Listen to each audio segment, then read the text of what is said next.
Yes, good morning guys. Today we continue with chapter 5 in maths, that is AP arithmetic progression. Last time we did exercise 5.3 question number 3 का fifth sum किया था हमने. Today we are continuing with the question number 6. ठीक है? And here we have the question. See, A is a first term, that is 2. Common difference is 8. आपके पास Sn दिया हुआ है. अब देखो Sn नंबर क्यों नहीं लिखा है, क्योंकि पता नहीं है n कितना है, तो ही नंबर नहीं लिखा होता है. नहीं तो नंबर लिखा होगा भाई.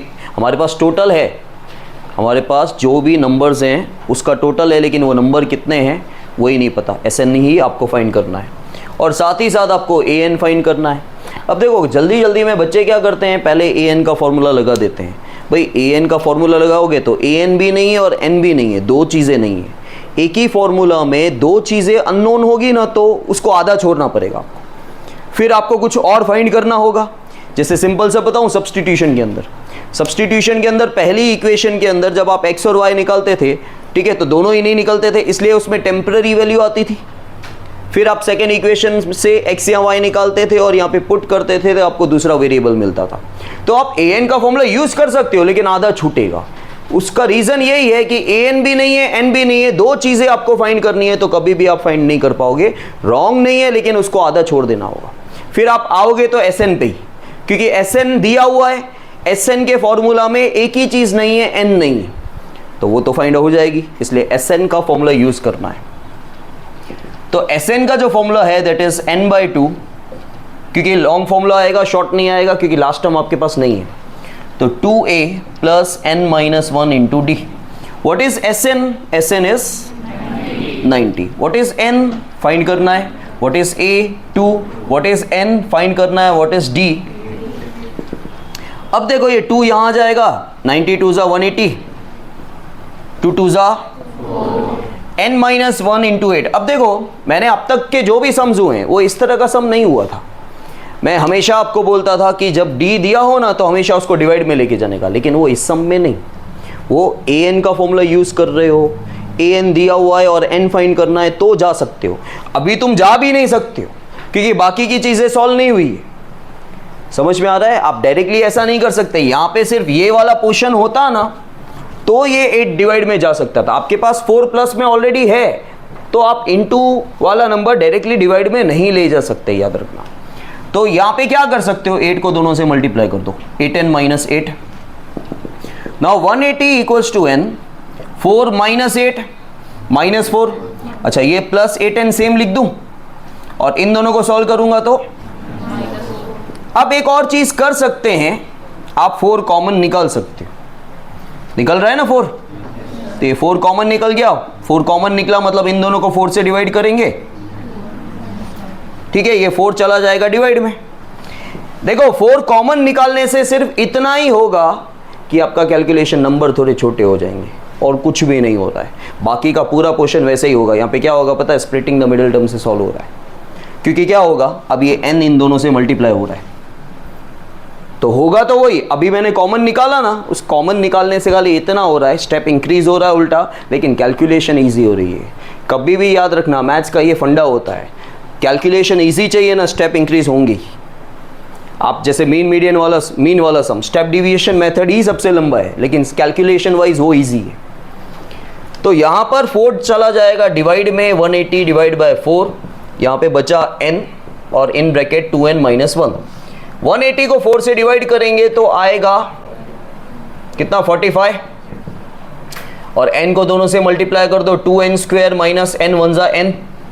इस 45 को वहां ले आओ, आराम से देखो आ जाएगा. यहाँ पे कुछ नहीं रहा, ये 45 वहां आएगा तो माइनस 45, ठीक है. मतलब इस इक्वेशन को हम ऐसे लिख सकते हैं, 2n square minus n minus 45. 0 को उधर ले जाओ. समझ में आया? अब क्या करो, आप यहाँ पे आप स्प्लिटिंग द मिडिल टर्म की कंडीशन आ गई. जैसे जीरोस निकालते थे, इक्वल्स टू 0 पीछे दिख रहा है ना, मतलब 0 ही निकलेंगे एक तरह से, बराबर. और आप देख सकते हो हाईएस्ट पावर 2 है, 3 टर्म है, और पावर्स डिसेंडिंग ऑर्डर में भी हैं, और कुछ कॉमन नहीं निकल रहा है क्योंकि 45 2 के टेबल में नहीं जाता. प्लस तीनों नंबर में से एक क्या है, 1 है, बीच में 1 है, मतलब कॉमन, और यहाँ पे नंबर है. अब कॉमन नहीं निकल रहा है और यहाँ पर नंबर है, तो क्या होगा, ये नंबर लास्ट वाले नंबर से मल्टीप्लाई हो जाएगा. सो 45 2 ज़ा 90, first sign minus minus minus plus, दो नंबर सोचो जिनको मल्टीप्लाई करने पर 90 आए, उन्हीं दो नंबर को माइनस करने पर 1 आए, 10 9 ज़ा, सो 10 n और 9 n, क्योंकि n है x नहीं है, तो माइनस 10n इसकी जगह पे ये दोनों नंबर,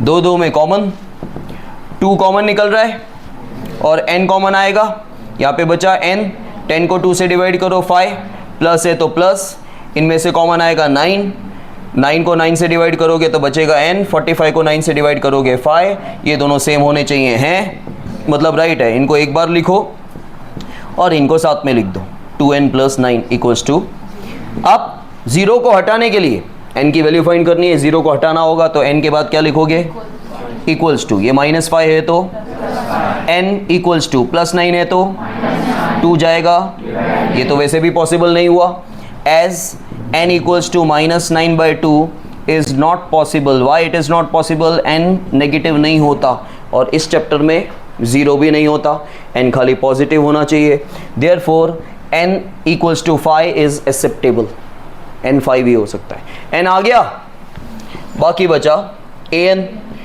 an का formula a + n - 1 × d, an कितना है वो तो फाइंड करना है, अच्छा n कितना है वो 5 आ गया, तो चलो मैं a 5 लिख सकता हूँ, a कितना है 2, n कितना है 5, d कितना है 2 + 4 × 8, 2 + 4 8 = 32, आंसर इज 34, और बहुत ही इजीली आप आंसर चेक कर सकती हो, क्यों, क्योंकि 5 ही तो नंबर है, n क्या निकला 5, पहला नंबर क्या है 2, और फिर क्या है डिफरेंस 8 का, तो 2 के बाद सेकंड क्या आएगा 10, 10 के बाद 18, 18 + 8 26, 26 + 8 34, पांचवा टर्म 34 आना चाहिए, देखो पांचवा टर्म a5 मतलब पांचवा टर्म 34 आ गया।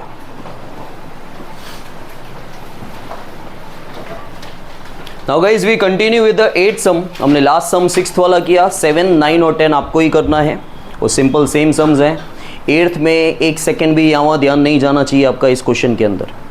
देखो यू हैव, इस क्वेश्चन को याद ही रख लो कि क्या दिया हुआ है और क्या फाइंड करना है, आपके पास an है, sn है और d भी है, लेकिन आपको फाइंड करना है ना n और a दोनों के दोनों फाइंड करने हैं, और ये एक लंबा सम है।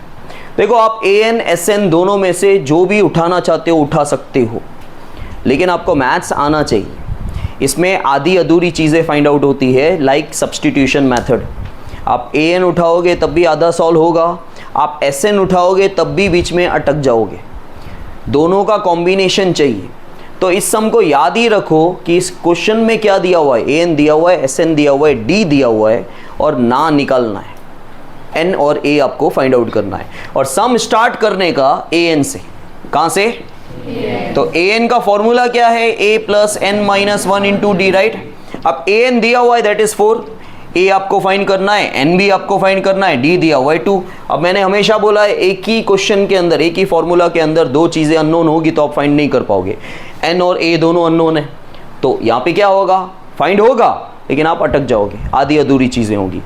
तो 4a 2 को दोनों से मल्टीप्लाई कर दो।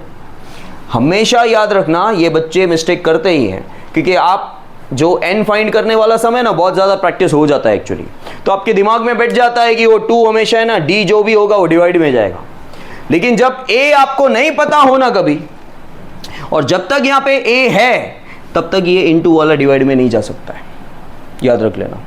तो इंटू वाला नंबर अगर डिवाइड में नहीं जा सकता है तो या तो वो एज इट इज रहेगा या वो मल्टीप्लाई हो रहा है, तो कर दो मल्टीप्लाई, +2 को 2n -2, -2 यहाँ आ जाएगा, +2 ये हो गया a + 2n, 4 + 2 a प्लस, अब क्या करो +2n यहाँ ले सकते हो ना तो हो जाएगा -2n, तो ये क्या आ गई, a की टेम्पररी वैल्यू दिख रही।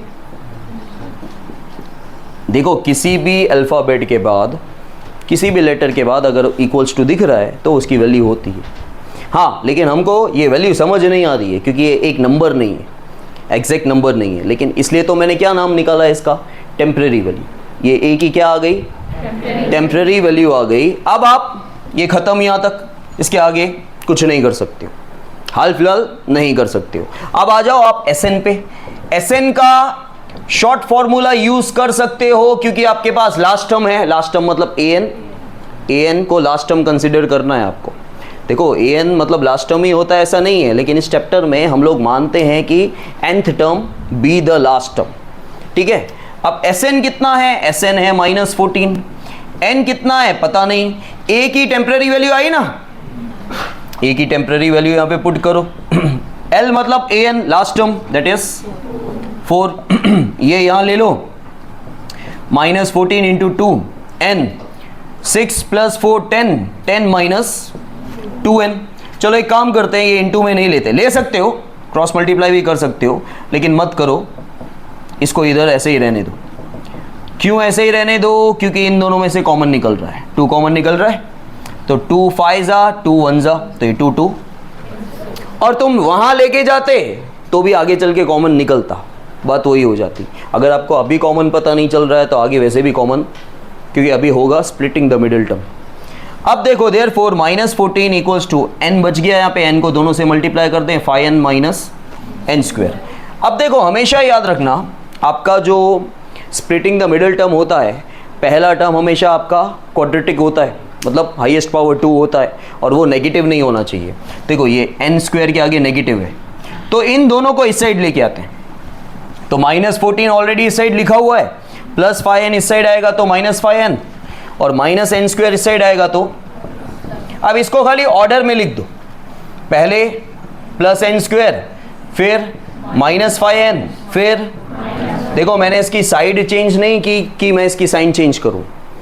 साइन कब चेंज होती है, साइड चेंज साइन चेंज, ठीक है, मैंने आपको 8 से बताया है, साइड चेंज साइन चेंज, आगे पीछे अरेंज करने पर साइन चेंज नहीं होती। ये इक्वल्स टू के लेफ्ट साइड में थे, मैंने इक्वल्स टू के लेफ्ट साइड में ही लिखा है, सिर्फ आगे पीछे लिखा है, इसलिए मैंने इसकी साइन चेंज नहीं की। अब आपको स्प्लिटिंग द मिडिल टर्म आता है, ठीक है, यहाँ पे कोई नंबर है नहीं है, तो 14 के फैक्टर निकालेंगे, first sign same, minus minus minus plus, दो नंबर सोचो जिनको मल्टीप्लाई करने पर 14 आए, उन्हीं दो नंबर को माइनस करने पर 5 आए, 7 2 = 14 एंड 7 - 2 is 5, सो 7n और 2n, सो n² मिडिल टर्म की जगह ये दोनों नंबर आएंगे, -7n + 2n - 14 = 0, दो में कॉमन, इन दोनों में नंबर है नहीं है, इन दोनों में n है, एक n कॉमन निकल रहा है, यहाँ पे एक n बचा, यहाँ पे 7 प्लस है तो प्लस, इन दोनों में से कॉमन 2, क्योंकि पीछे कभी भी वेरिएबल कॉमन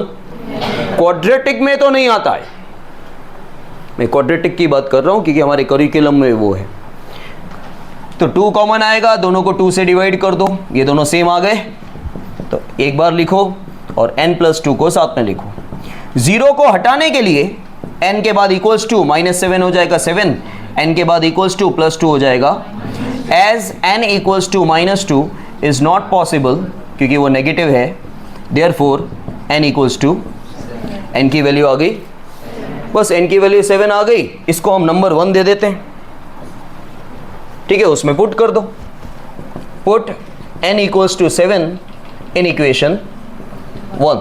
इक्वेशन 1 क्या है, a = 6 - 2n, वही है ना, 6 - 2, n कितना है 7 है, 2 7 = 14, दिस इज माइनस, आ गया आपका ना, ठीक है, बोल ना रहे हो लेकिन आंसर आना चाहिए।